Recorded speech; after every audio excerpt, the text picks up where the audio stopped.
Welcome to the Media Roundtable Industry Edition, where we dive into the secrets of the craft and provide our perspective on industry topics in service of marketers responsible for the success of their audio program. I'm your host, Stu Redwine, Executive Creative Director at Oxford Road. Today, we are joined by our fellow agents of influence, Bart Rosselli, EVP Media at Oxford Road. Great to be here. Great to have you here. And Courtney O'Connor, Director, Podcast Media at Oxford Road. Thank you for having me, Stu. Thanks for being here. This is great. And last but certainly not least, the one and only, the international man of mystery, Giles Martin, EVP Strategy, Oxford Road. Great to be here with you guys. Thank you for having me. I think we've got a fantastic crew here to kick off the year. So welcome to the show. All right, let's break down this week's top industry news stories. This first one, what an ominous title. Is it the end of ads in podcasting? Bart, what can you tell us about that? I can first start with a humorous ha-ha, but that is not going to happen. I think one of the statements made about like DAI flooding the supply is definitely a factual piece. So end of podcasting, not with the linear growth we're seeing from a year-over-year perspective and the performance and response we see. But I do think the pieces of ethical responsibility in terms of ad load plays a large factor. And it becomes more prominent when that becomes just way too convoluted and we see the direct correlation in response. So podcast ads, no, I can't even take that with a serious response. But there are factual statements about ad load and pieces of those puzzle that we have to keep a close eye on, and we are forced to. We're a performance marketing business. Our clients need to see a return on their investment, and those pieces have a direct correlation into whether we buy them, how we approach them, etc. It also seems like there's a point in there about, the AI content generation. And, it's not a problem that's specific to podcasting by any means, as we all know. But as more and more content gets churned out that is low quality and, available to be monetized, I think there is more risk for brands that if you're going into these waters without proper navigation, you could end up really wasting your money or ending up on type of content that, is going to not just not perform, but also potentially just reflect poorly on you and your brand. So, again, that's a much bigger than podcasting space. We know YouTube and Spotify, like there's tons of content that's, not being, generated by humans, and a lot of it is poor quality. So obviously that's something to be aware of. I also think it's a little bit about learning from our mistakes too, where we kind of have to test, learn, and grow, and thinking about we are still in maybe the adolescence of this medium. And so we are still learning, evolving, and growing. And I kind of see this of the very hard lessons that a lot of us had to learn during the big boom after 2020 and in 2021. You kind of have to pull back and think through some of the choices that we've maybe made because the industry is scaling so much. So is it the end of ads? No, but I do think that it's potentially an end of an era or a evolving era into improving ads in podcasting too. So I think what's fascinating is that the premise of Dave Jackson's article here, is it the end of ads in podcasting? Will podcasters be stuck punching the monkey? From Podcasting Observations on January 2nd is his comparison to banner ads. And none of you even honored that comparison. Is he just completely off base there? Is it just, it's a different channel? What do you even think of his comparison to it being like the collapse of banner ads? It's a powerful metaphor. It's exaggerated to put it yeah, mildly. A bit sensationalist. I mean, I do think the general point about sort of podcasting becoming more like radio is a point that we've been making for a long time, in the sense of, when I joined the industry in 2018, podcasts, the ad load on podcasts was much lower than it is now. And shortly after that time, you had all these major acquisitions, like all these indie podcast companies were acquired by, iHeart and, Spotify and others. And they were monetizing, maybe 20 minutes of their programming hour with ad content, and they'd paid all of this money to get into the podcasting space with these massive acquisitions. And a lot of these companies were maybe monetizing 2 minutes an hour or 3 minutes an hour. So having paid all this money, like there has been this sort of long history of like trying to catch up to radio, trying to pay off those investments and trying to make it worthwhile. In terms of getting that ad load comparable. So I don't think it's still way lower than radio in many cases, and I still think that there's going to be pressure from publishers and their financial interests to push up that monetization further and further. But I mean that's just the story of all media, isn't it? Like that's just kind of how it goes, right? And it's just finding that balance. And um, I think podcasting's done a pretty good job of that so far, but it's not going to go away. Yeah, I think it's interesting that he reached for something that's like parallel or another channel where it's like you could talk about radio as a comparison point, which I think is a better comparison point with 100 years of history of people listening to audio and how that has evolved into what we know as commercial radio and those massive ad blocks. Like that feels like it, where he's making this point about how they're skippable, which brings us to the next story. There's a tool that's copying podcasts and stripping the ads and then selling them, which there are questions right there on, how long can that sustain, where UK-based podcast ad block uses AI Never trust a Brit.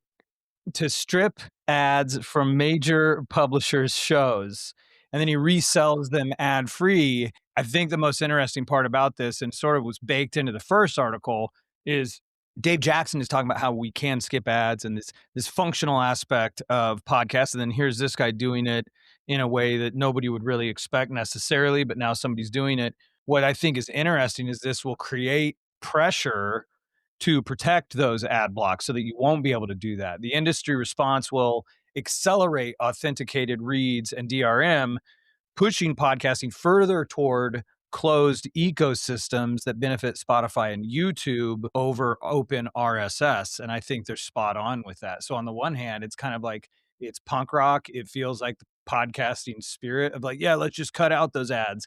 But it's like by doing this, you're going to bring about even quicker the very thing that you're trying to eliminate. So the idea could be that you want to make better ads that people won't want to skip or whatever. I can tell you as the host of Ad Infinitum, where we listen to real ads that are in the wild, ads that we do and then ads that everybody else does. The tough thing is podcasting really is becoming more like radio. So yeah, this might have a moment where you're able to cut out the ads, but the longer arc of it seems to be that the ad breaks there's more ad breaks and there's more ads in those ad breaks that are sounding like radio ads. And like, do you guys think, like, Courtney, is there any way to stop podcasting from becoming the worst of commercial radio?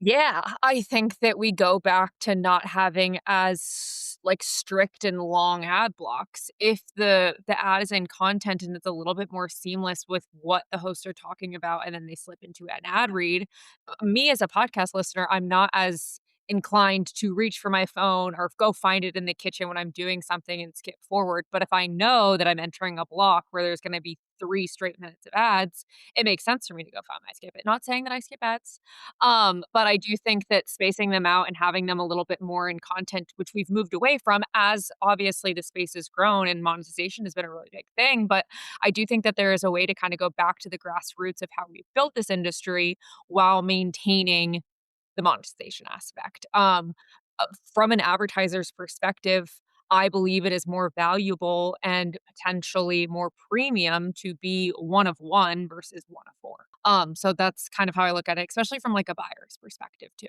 I think it's also interesting too, Stu, is like the people who have helped build podcasts have a traditional media background. So they're also familiar with how those ecosystems were built. And any conversation Courtney and I have, they're mindful of it. There comes a cause and effect balance of they paid XYZ to acquire said show or to represent said show. They have to make a return. Or are they part of a larger, much bigger company who's writing off some of that cost?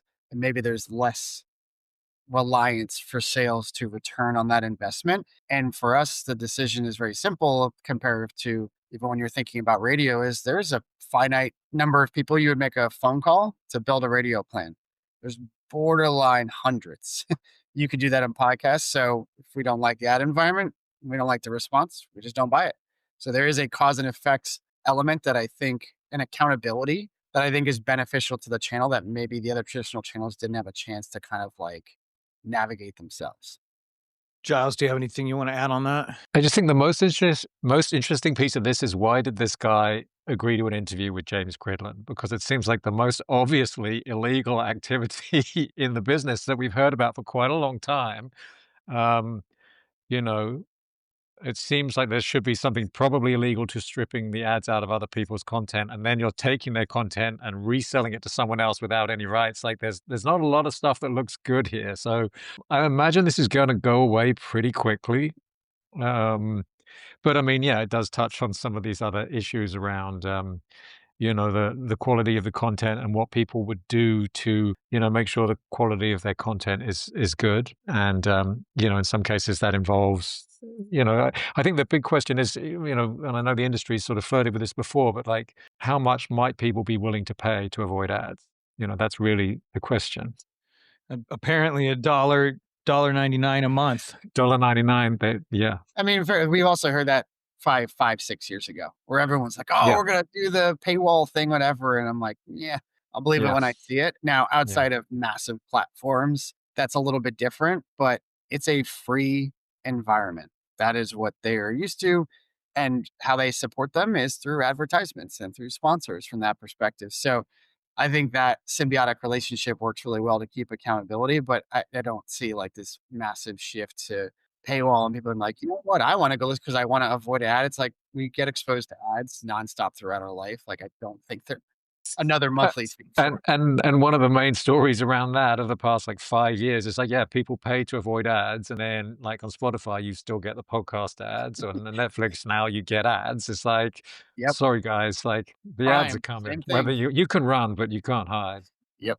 Yes, the ads are coming. The ads are coming. Yep. A couple other interesting tidbits about this is they've claimed 78,735 hours of ads removed, which calculated is about almost $1 million in lost revenue.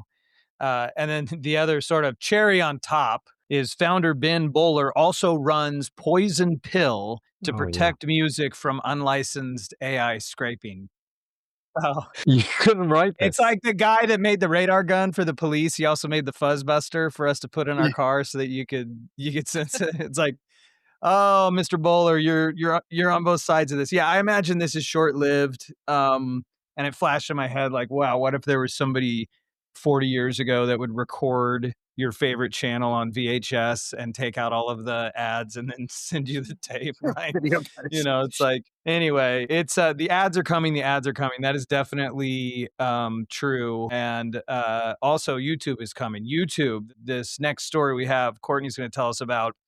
The Living Room podcast viewing hits 700 million hours. What do you think of that? Wild. Well, we know video has been here, but YouTube is now saying that video is shifting to the living room, which is very interesting, and is up 75% year over year on hours consumed on TV connected devices. And they're reporting almost 1 billion monthly podcast viewers, which again is crazy. But YouTube isn't the only player in the game. Netflix has entered the chat. They're securing exclusive deals with players like Spotify and Barstool and iHeart. And then iHeart announced that they're also looking to launch video via RSS. So YouTube's dominance is certainly being pressure tested here. So they are enhancing a lot of their features and making some really interesting improvements. For CAOs listening, it's important to note that they are expanding their commerce features with QR code shopping and timed product placement. So we all know YouTube's doubling down, but the living room aspect I think is really interesting. And then others are kind of racing to jump into the game. But I think an interesting question to pose to the group here is, does this replicate CTV? Does it make sense to continue buying CTV and podcast separately? Because podcast has kind of entered the streaming discussion. Are we seeing any of our media partners start to break out like TV impressions as a separate kind of CPM or separate category? No, not yet. Interesting. Okay. Once in a while, but I think it's more like they're asking the question with like a question mark at the end of it. Like, does this pass the sniff test? I think it's still too early. I think they're going to still, any impression that they could make is what And the big thing is when stuff's moving, is the entire RSS feed moving?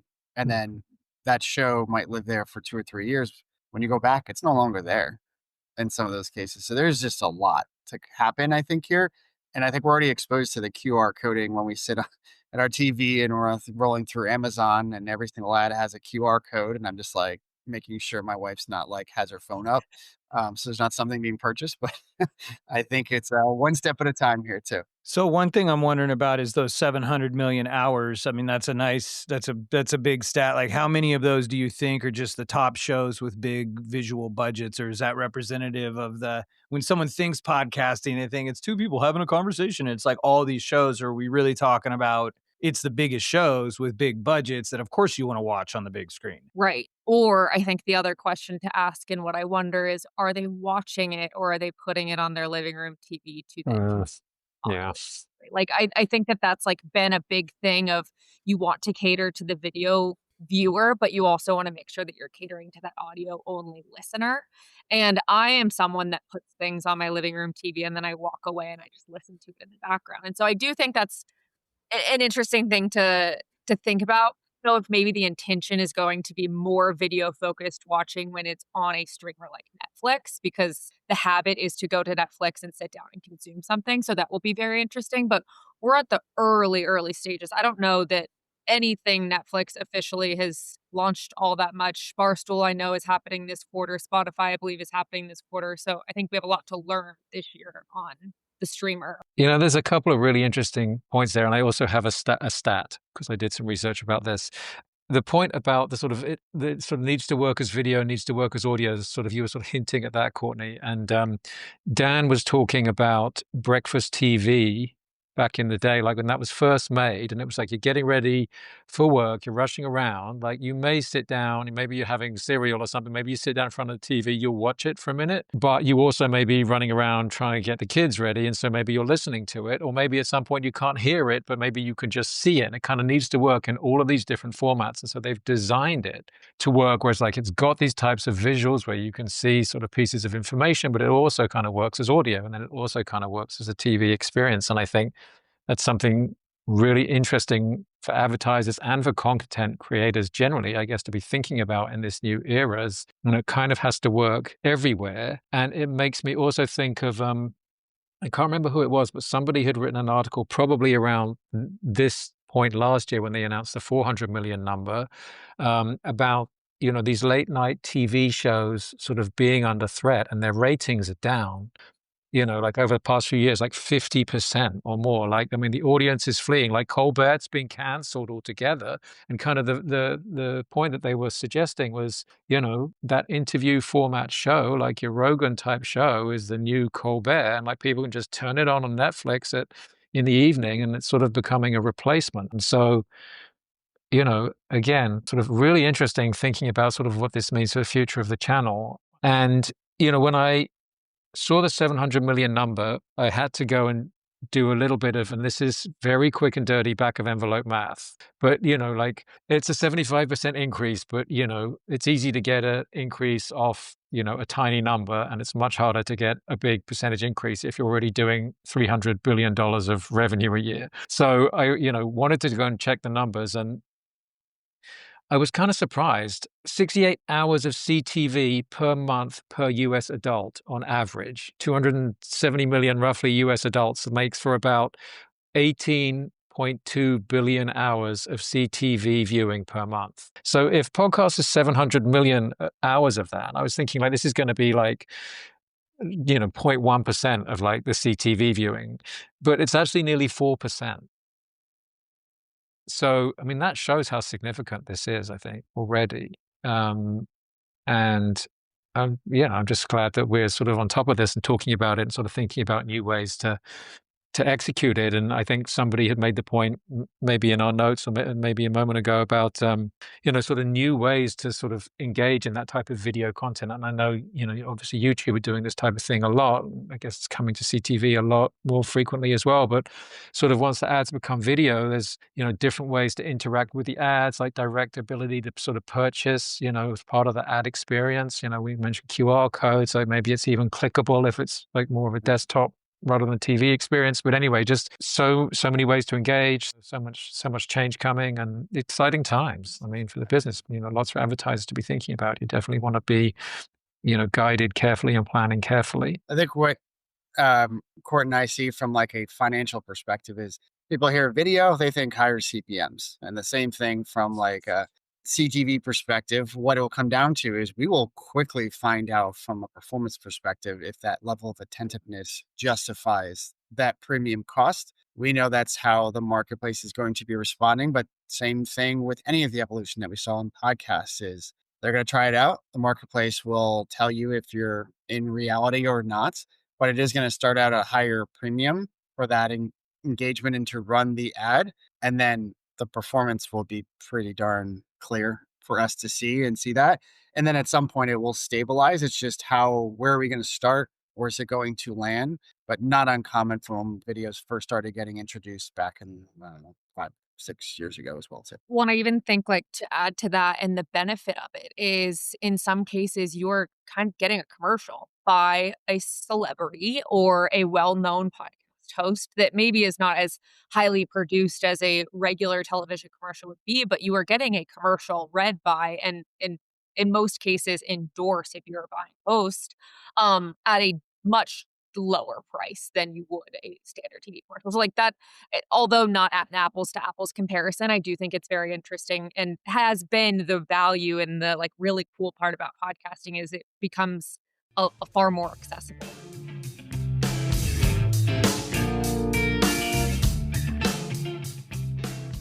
Tell me if you've ever heard of any of these companies: Shopify, DraftKings, Oracle, Warby Parker, Mint Mobile, Quince.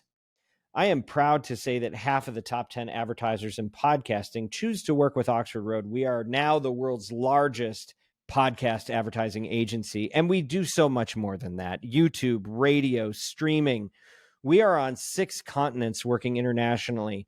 Reach out to us. We'll tell you about Woven, which is probably the world's largest database of show information that's relevant for brands. Orbit, which is $1.6 billion of aggregated performance data used to de-risk every single campaign. Audiolytics, where we can actually measure ad copy and optimize it to maximize performance. We got a lot going on over here. That's why you can read about us in the Wall Street Journal or the Hollywood Reporter or USA Today or Business Insider. But whatever you need, we try to bring thought leadership that matters to you. Sign up for our newsletter that is called The Influencer. When you go to oxfordroad.com, you can always learn more at the Media Roundtable podcast. We got a lot of interesting content. If you just want to learn about this business, and if you don't care, but you just need somebody to make sure that you're getting outcomes that only we can deliver, go to oxfordroad.com and learn more. And make sure you mention the Media Roundtable, because attribution. That's oxfordroad.com.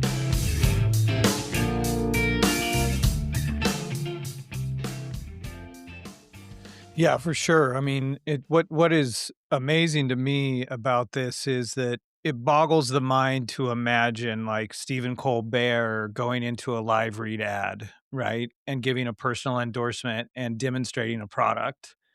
Or watching Kevin Harlan, let's say he's calling a game and then during the break he goes right into talking about an energy drink. It's so cool to me that the broadcast, for whatever reasons and market forces, did not make that decision. And then this punk rock medium on-demand audio came up that's now become video, and that's baked in. So as it's supplanting broadcast, also those ad units are coming with it, which I think is really cool and is part of whatever form it ends up taking. I feel like that's what's baked into the word podcast, is that I'm listening to a real person, and that real person is going to tell me about something that they really use in their life. And like that is just like part and parcel. And there's still a bunch of opportunity there. In fact, there's a full report that has just come out that is uniquely named the podcast advertising opportunity. Giles, would you like to tell us about that? Well,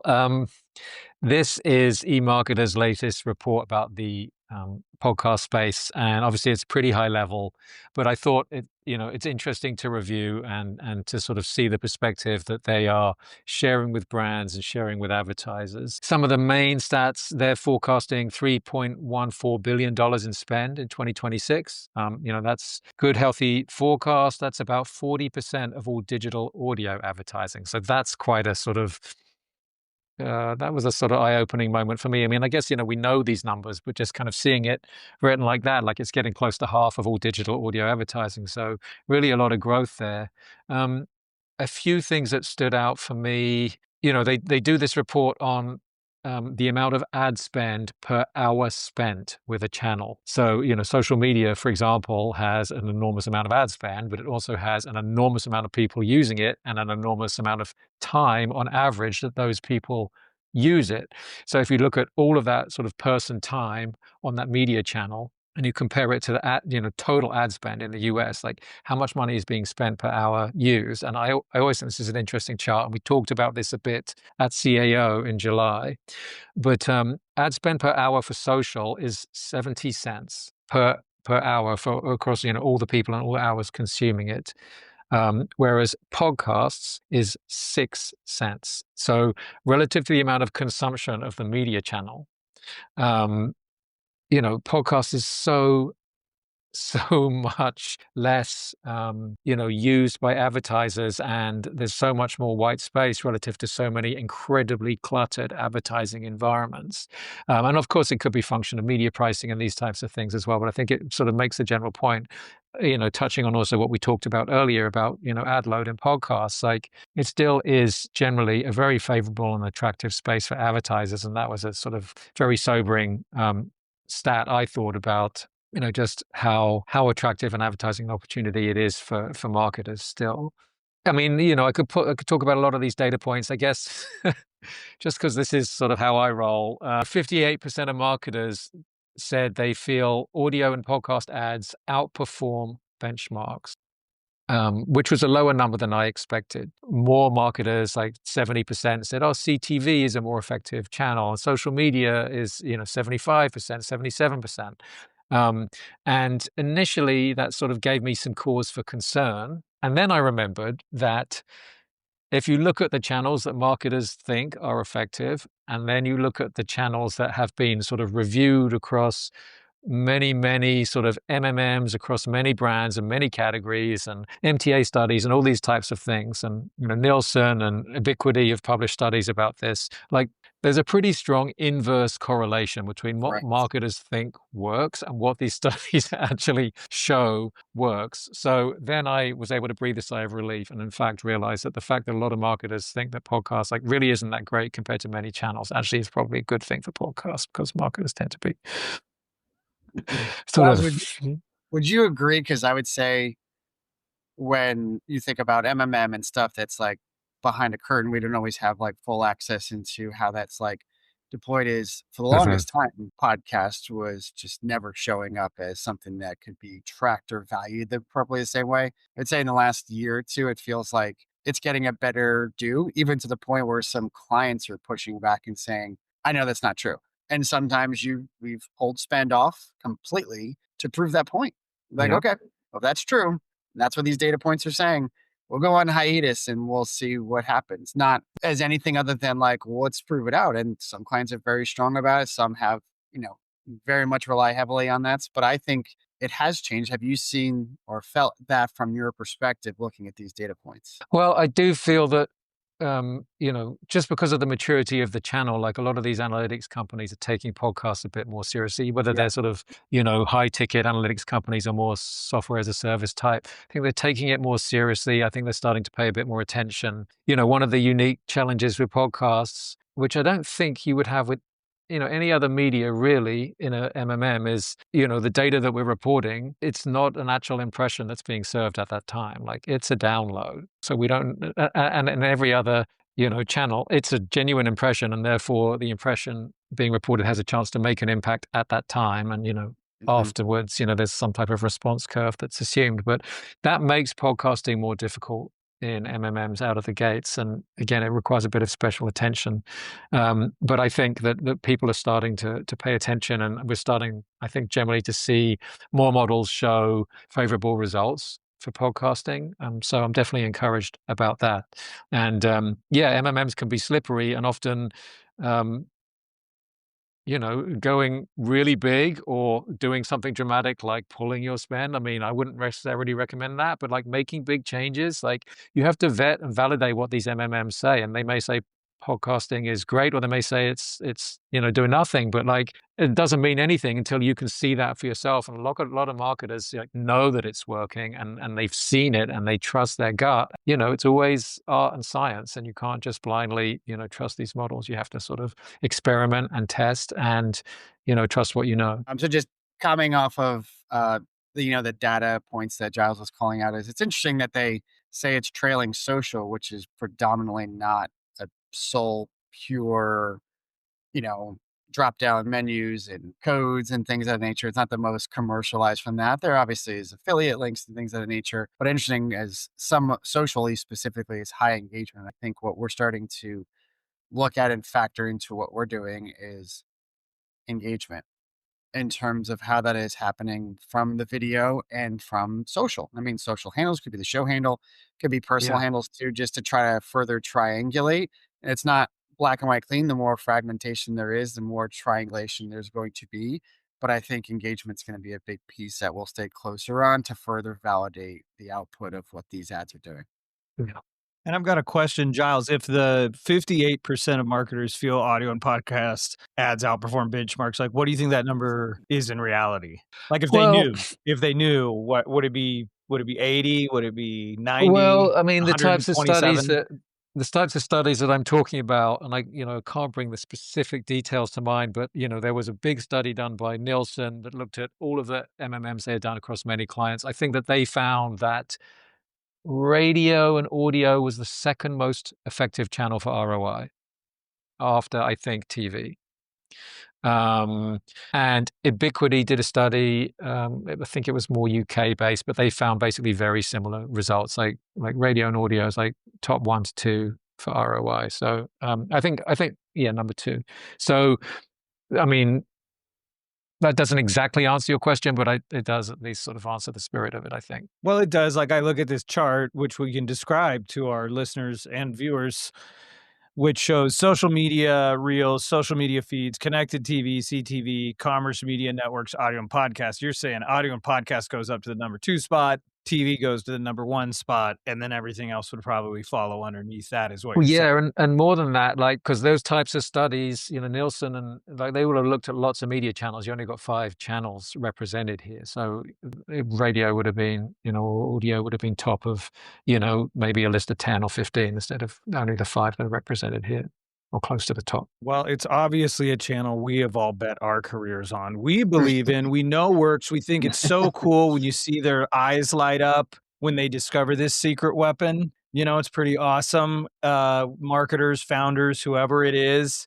And we live in the adult world where we are investing other people's money and we need proof. The good news is there is more and more proof every day. In fact, DAX US partners with Disco to bring advanced brand lift measurement, which is so important, to digital audio and cross-channel campaigns. Bart, can you tell us about how that will positively impact the very thing we're talking about? Yeah, I think this is great. I think it shows a very proactive approach from one of the larger aggregators of impressions out there, is that, in the past it's, and for rightful cases, not necessarily wrong, is that there always have to be a substantial investment to justify adding kind of a lift study in here. And this is now just saying, why does that need to happen? I want to prove that it's valuable for everyone, regardless of what you're spending. And that's factually true, because that's how podcasts got to the big numbers. Is those campaigns didn't start out where everyone's like, you know what, I trust your guys' judgment. Here's $1 million.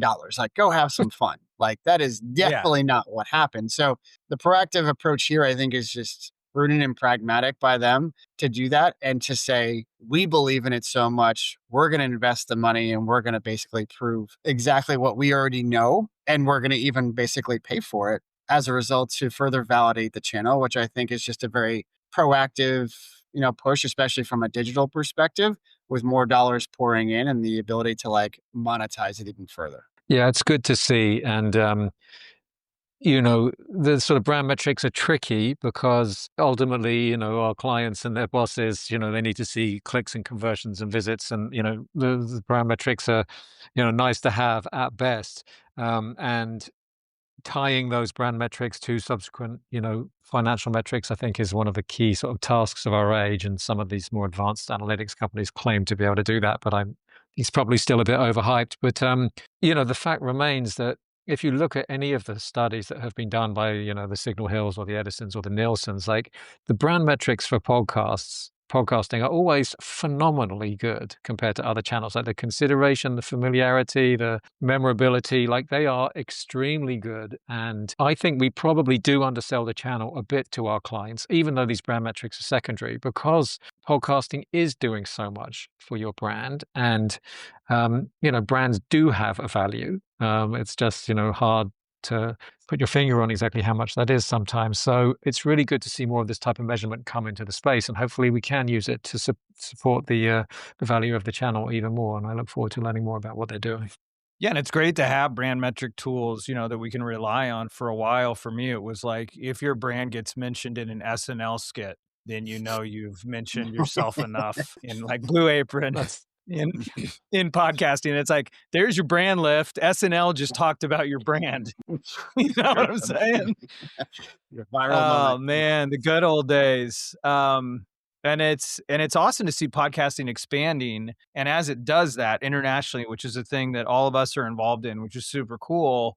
It's booming massively in lots of different countries. One in particular is India. And one of those stories that makes you go, ugh, came out this last week or so is podcasts boom in India, paid interviews raise transparency concerns. Per the Economic Times, some guests pay 15 to 30,000 US dollars to appear on India's most watched podcasts, rarely disclosed to audiences.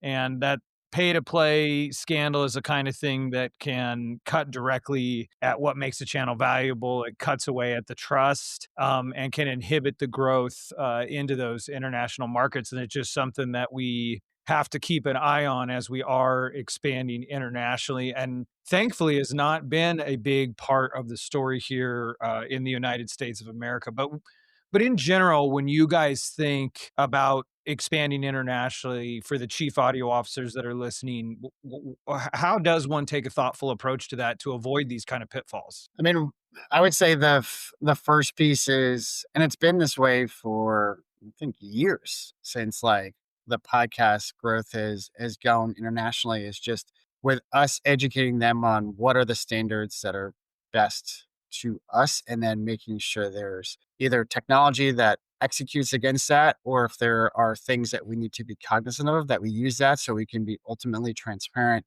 with the buying team, the planners, but more importantly, the clients. And just truly understanding that, kind of like back in the day when everyone's like, oh, well, that CPM's $7. You're like, this one's 20. Like, I don't want to buy the $20 one. I want to do this. It's like, you got to be transparent. You got to educate as part of that. So I think that it's not directly the same, but it does have similar like approaches where it's us doing the due diligence to flesh those pieces out and make sure we're not missing anything. This is an interesting story because it's talking about like interviewing and things of that nature, which does happen domestically as well too. And it still comes back to the performance angle and lens that we're looking at on behalf of clients. I also think it's just kind of wild to see the value in which it holds to be a guest on one of these podcasts. Like $15,000 to $30,000 to appear means that they have a lot of people tuning in. That interview is going to be worthwhile for that person to appear. So I think that that's very interesting, maybe from like a non-buyer's perspective, that there's a lot of value in these podcasts, even in countries like India. Yeah, that's cool. That's cool to think of that as a there's the dark side of the story and like, oh no, erosion of trust, but there's kind of the cool like just marketplace reality of like, wow, it's valuable. So if we can get the right, stuff in place that we stop any funny business, this is a valuable channel in India. Giles, did you have an international thought? Well, I guess all your thoughts are international.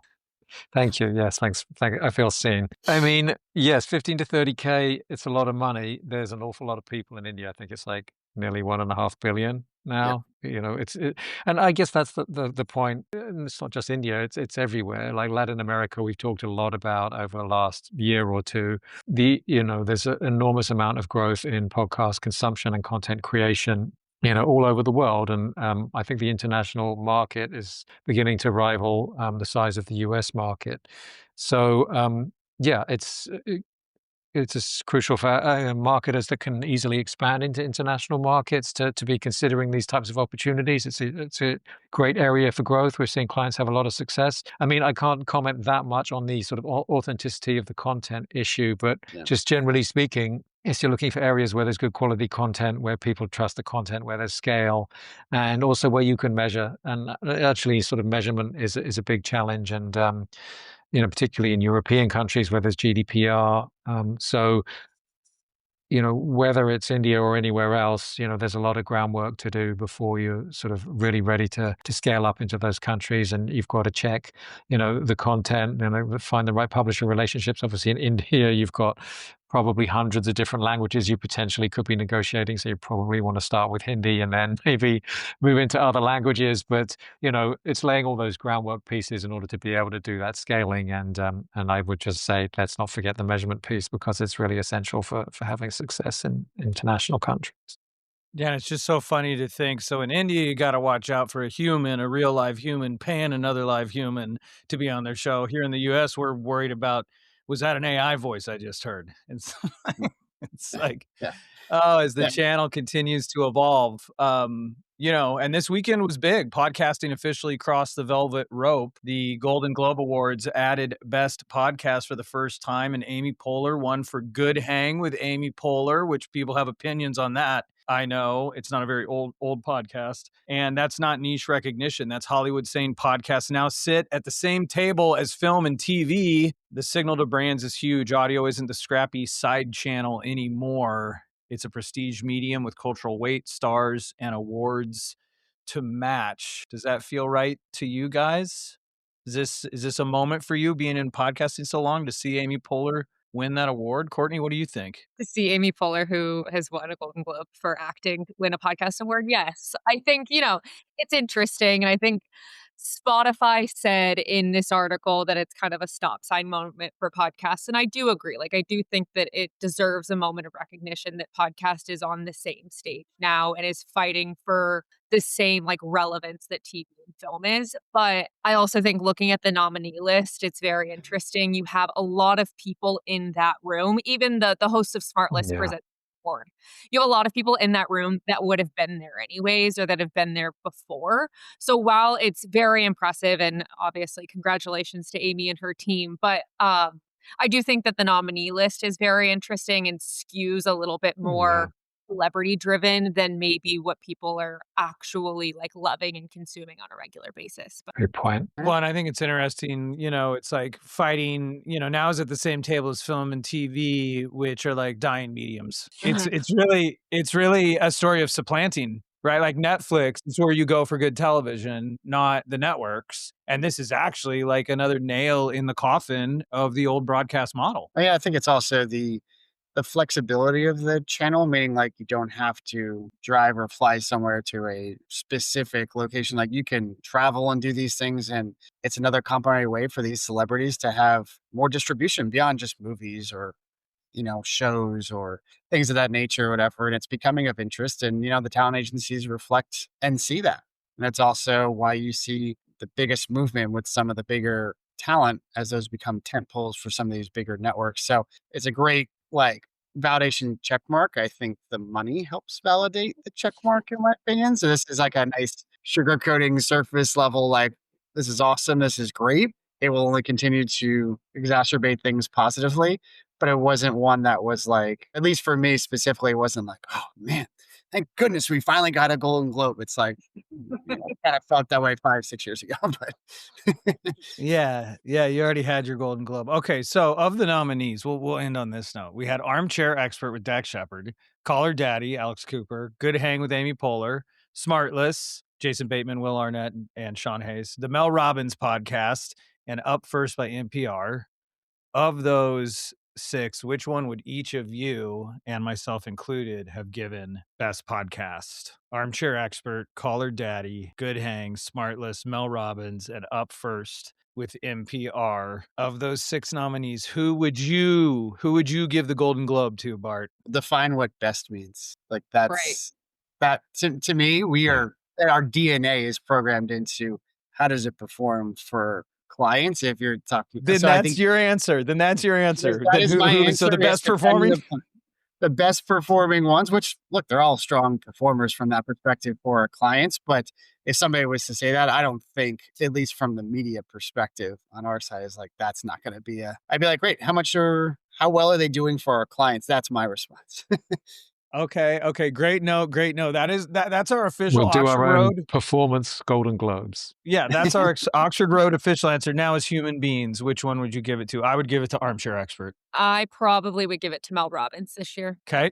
Bart? I'm still holding firm on my vague answer, non-answer, which is okay. What does it say? What does it say? What does it say in orbit for us in terms of that perspective? Okay, that's fine. I love it. I love that you're doing that. Giles, do you have one, or you going to do performance too? I cannot comment really on all of these podcasts because some I favor more than others. So I'm just going to go for Smartless because of my acute bias towards Jason and Will for their Arrested Development contribution to the world. Okay. All right. So we got a little bit of everything. And at the end of the day, it is true. We just want the ads to work. And that is what Oxford Road is all about. That's what we're going to be doing in 2026, better than we've ever done before. Thank you to our guests for taking part in this important conversation. And thank you for joining the Media Roundtable. Thank you guys for coming on. Giles, Bart, Courtney, thank you so much. Thank you, Stu.